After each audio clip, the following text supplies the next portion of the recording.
Assalamu alaikum, brothers and sisters. So the question is, how do I get local prices as a foreigner? So the first thing you need to know is what are the local prices in your city or in your neighborhood, wherever you live. So the first thing would be to, if you have an Egyptian friend, take that friend with you if he's a very good friend of yours. And then if you don't have an Egyptian friend, you don't have an expat friend, the best thing to do is just shop around. Go to 4 or 5 different places and find the price of an item or a few items that you want. And then that will give you pretty much a ballpark idea what the prices are.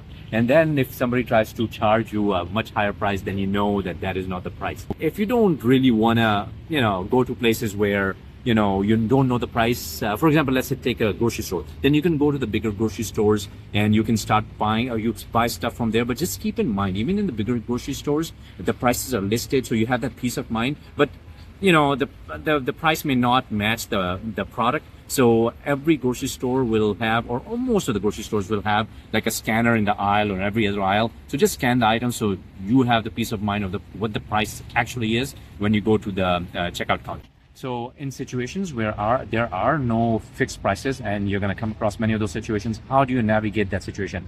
That could be on some of the bigger ticket items, like you may want to buy a car, you may want to hire a lawyer, you want to rent an apartment, even maybe you are thinking of buying a house. How do you navigate that situation? So one thing about our Egyptian brothers and sisters, they are the best salespeople in the world, the best you've ever come across. They can look at you and determine what price, in their mind, they can determine what price you're going to pay. So first thing, what you wear. If your wife is wearing a Gucci bag and you're showing off your Rolex, and you have Nike shoes, and you have a cap, New York Yankees cap, all of things are big giveaways of where you're from. Second thing is, what language do you speak? You speak English. You speak English with an accent, British accent maybe, with an American accent.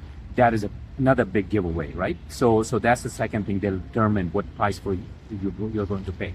And the third thing is they're going to directly ask you, hey, where are you from? Or they're going to say, oh, where do you live in Egypt? So let me give you a real life example so you understand how this situation, this conversation goes. I was thinking of hiring a lawyer for our immigration stuff. And while I was going through that process, the first things they definitely look at is how am I dressed. So I normally try to dress as simple as possible. I'm a simple dresser anyways, so it's much easier. So I dress simply. And the second thing is I speak Arabic, so it is much easier there. Even when I do speak Arabic, I speak Arabic with the dialect, which is a Khaliji dialect. So they're like, oh, where are you from? Are you from Syria? Are you from Saudi? Are you from, where are you from? Normally my answer to that is, I give my actual background. I say I'm Pakistani. So at that point in time, they're like, oh, okay, Pakistani, so the price kind of is lower at that point in time. And then they're like, oh, so you're from Pakistan. So where are you living?